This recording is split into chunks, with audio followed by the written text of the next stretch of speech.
Hey ladies and gentlemen, welcome back to the channel. As always, it is Nick here, back with your daily crypto news and analysis. And today we are going to be talking about Ripple and XRP as well as the vast majority of crypto and finance. And with that being said, I hope that you are all having a beautiful day or a beautiful night wherever you guys are out there in the world. Obviously, one of the biggest topics is obviously Bitcoin.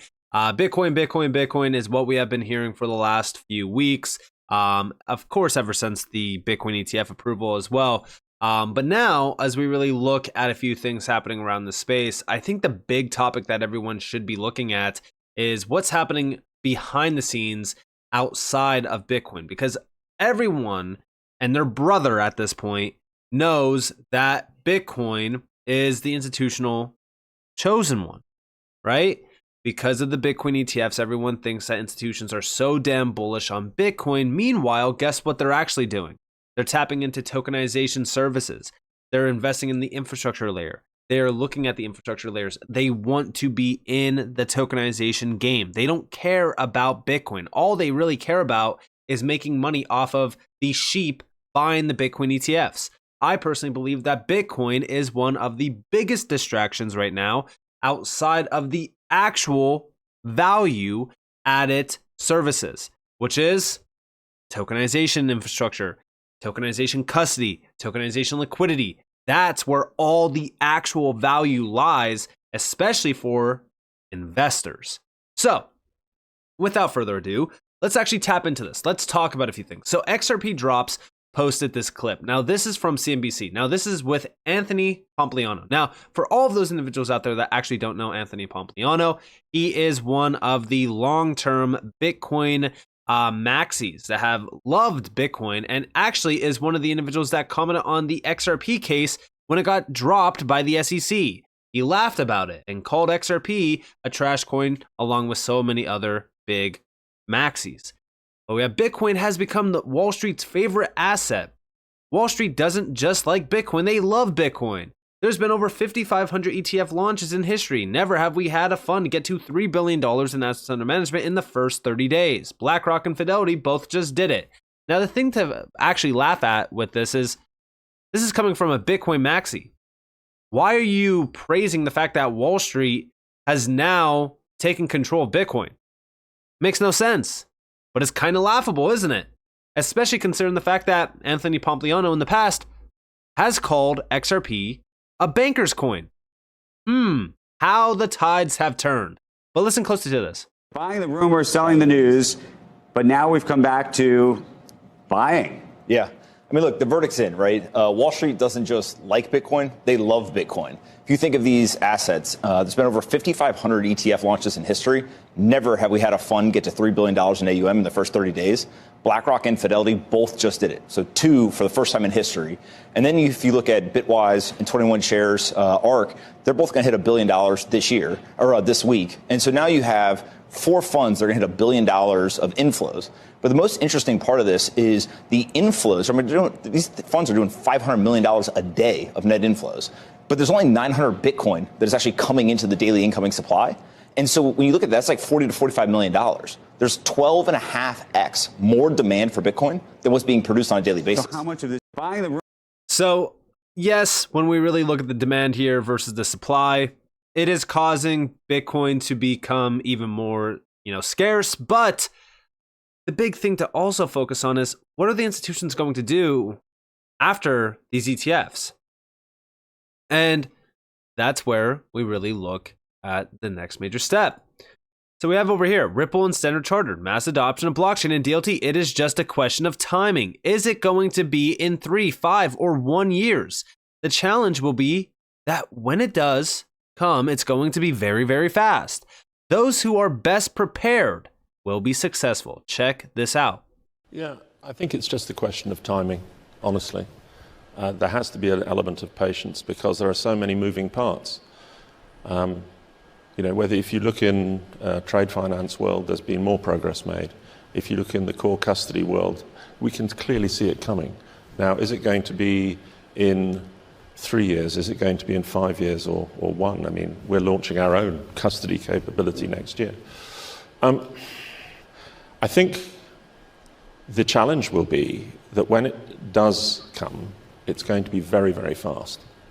And I think from that perspective, those who are best prepared are going to be, there are always winners in a game. But I do think at the same time that we have a broader responsibility, and we see it in today's world. Collaboration is always much more successful. Now, mind you, this is Standard Chartered. This is a bank that has been around for over 170 years, guys. Think about how crazy that is. Look at some of the revenue behind this bank. $16 billion. Total assets, almost $1 trillion. And they are literally telling you that, hey, guess what? It's clearly happening. This is clearly coming. And it's only a matter of time. 3, 5, 1 years, we don't know. Nobody knows. But it is so ridiculous to sit here and say, yeah, all these things are happening, but there's no price action. Guys, we're not talking about price action here. We're talking about the flood of institutions diving deep into the space and trying to achieve mass adoption through their clientele. So the next flood of 100 million users or 1 billion users, it's not even a question of if that's going to happen. It is. It's just a matter of time. But also over here, we have Standard Chartered Ventures. We were one of the very first investors in Ripple in 2015, 2016. We believe as a group that digital assets are here to stay. We were one of the very first banks to experiment with blockchain. If it has to become a significant asset class of the future, institutional adoption has to happen. You have to build regulatory compliant and robust infrastructures for the industry. And guess what? Ripple with Medico is that key infrastructure layer. And what's crazy about all of this is, guess what? If this is going to be a significant asset class, institutional adoption has to happen. It's happening right now. As a group, that digital assets are here to stay. We were one of the very first investors in Ripple in 2015, 2016. We were one of the very first banks to experiment with blockchain. And that conviction with us has stayed from there, that digital assets will become a very significant asset class of the future. And with that in mind, what we also recognize is that if it has to become a significant asset class of the future, institutional adoption has to happen. And for institutional adoption to happen, you have to build regulatory, compliant, and robust infrastructures for the industry. And frankly speaking, what better party to build these regulatory, compliant infrastructures except for people who actually know how to build regulatory and compliant businesses? So we have taken it upon us to digital assets is a high conviction theme, and we have taken it upon us to create business models and infrastructure in this particular area. And again, this is one of the longest standing banks out there. And it is so damn crucial to understand how big of a move it is for them to actually be one of the very first investors in Ripple, and also the confidence that they actually have in Ripple, even to this day, considering the fact that, yes, they are still tapped in with Medico and Ripple, considering the fact that Medico is acquired by Ripple. This is technically a Ripple company, and they just recently joined this company. And they recently launched a few products already with Medico, which is a huge move. But also over here we have Standard Chartered Ventures. It is about introducing a new asset class institutions and to remove some of the frictions, take cross-border payments. It is worth noting how Gautam Jain, member of SC Ventures at SC Ventures 2024, exclusively mentions Ripple throughout the entire interview and specifically addresses cross-border payments and underlines the high benefit of CBDCs. Check it out. More importantly, it is about introducing a new asset class to institutions and through institutions to retail investors to help them manage and grow their wealth, to remove some of the friction we see in the financial services. Take cross-border payments, for example. Mm-hmm. There is friction in cross-border payments with something like digital assets or stable coins or CDBCs can solve, right? You're a fan of CBDCs? Who isn't? Okay. So the use cases and the opportunity they bring to rewire the DNA in banking, which is our tagline, really excites about digital assets. But there are a lot of other things which excite me in terms of how to help SMEs grow, how to help migrant workers, which are plenty in UAE, to come into mainstream financial services. Right? So, yeah, that's why I'm here. That's why I get up every day in the morning, really excited about the work I do. All right. So rewiring the DNA of the whole financial and economy of the world, basically. Not only that, but to set an example and a template as to how it can be done. Right. Okay. Because we alone are not going to change the world, right? We need a broader ecosystem of partners. But hopefully by seeing us do what we do, there will be other partners who will wake up and say, yeah, you know what? Let's do it ourselves as well. And once we have the whole collective, I think we will exponentially change the pace. And all of this is why I focus on the significant connections with Ripple to some of these big players like Standard Chartered. They are, when we look at the revolution, it's been going on for years now. This is also why I say, when you go back in time to some of those early investments that Ripple did receive from prominent names like Standard Chartered, they're still significant to mention even today. This is also why I say, like, even the old news and the POCs that they have with major central banks, like even the Bank of England, it's not old news.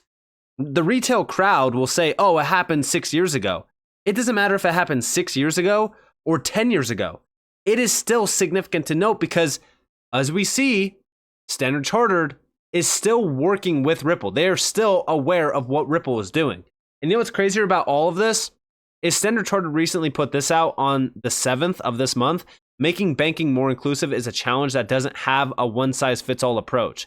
Socioeconomic context, local regulations, and cultural sensitivities must be considered to find a solution that offers a meaningful impact.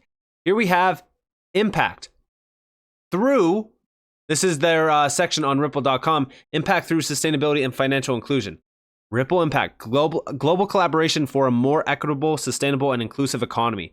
And the overall view here was Ripple is proud to partner with innovative fintechs, universities, NGOs, foundations, and social entrepreneurs to make progress towards a more open and meaningfully connected world. And look at all of the names tied to this overall move. They're very large elite organizations, very large organizations that actually pull the strings around the global system. It's kind of insane, but all of this is tied back to specific connections that they have. And every single major bank is trying to bank the unbanked. Every single major bank is pushing for something like this. And I really do think that as we focus on the much larger picture at hand, things are moving. I get that it doesn't seem like things are moving because it's not impacting XRP's price. But remember, XRP is really not tapped in heavily just yet.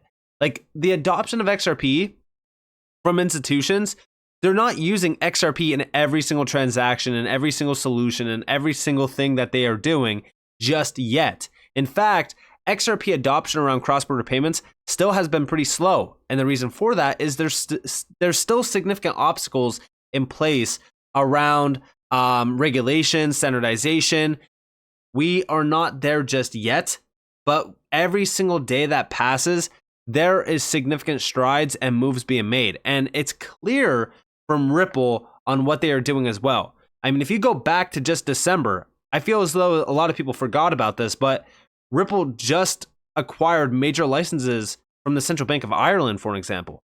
They also have a ton of licenses around payments in the US. There is moves being made here that a lot of people are just overlooking. You cannot overlook those connections and those moves being made. I get it, right? It's easy to it's so easy to get caught up in the short term and comparing, XRP to specific other players in the space. Remember this, XRP almost has $30 billion in market cap. And I hate to bring market cap up, but I think that this needs to be said. XRP already has $30 billion market cap. And to most people, they think XRP is overvalued because of that. In my opinion, XRP is actually very undervalued, and the future will show you that.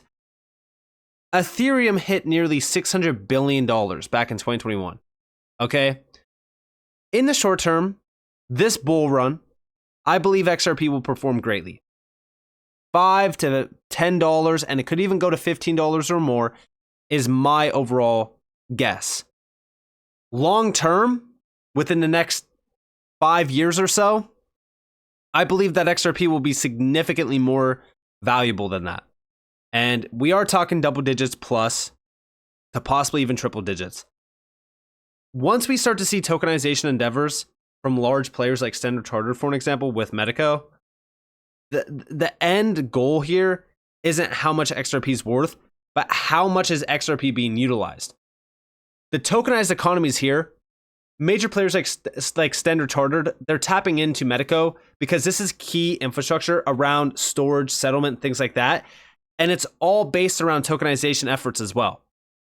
Arcix, $30 to $50 trillion they're saying on the XRP ledger by the end of 2025. I don't know if that's going to be the case, but either way, a percentage of some of those values is insane to be settled through XRP or even being pushed on the XRP ledger. It would significantly impact XRP, and it will make XRP extremely valuable as well. But that's why I don't focus on the short term. I'm more so looking at the tokenized economy and how early we are on that push. I also look at these big Wall Street giants tapped in with Bitcoin ETFs, and I'm just like, what is going to be the next big move that they make? Is it going to be tokenization? Is it going to be, investing into underlying infrastructure layers, like, for an example, Medico, to launch specific processes, to launch specific services for their clients? Like, this is what I think about. I don't think about, oh, XRP is underperforming today. That thought doesn't even cross my mind at this point anymore, because I know what the future will be around this technology. And you can call me a long-term visionary technically, but I'm also here to make money as well, which is why I diversify outside of XRP, because I know how special XRP actually is, and I know how valuable XRP will also be in the future because of all of these major steps that are being taken by Ripple and some of the acquisitions that Ripple also has under its belt. So with that being said, I hope that you guys enjoyed this video. If you guys did, definitely leave a like, subscribe, turn notifications on because more free content. You guys are more than welcome to follow me on Twitter and join the free Discord in the description below. And with that being said, guys, it's been Nick. Thanks for watching. Peace out.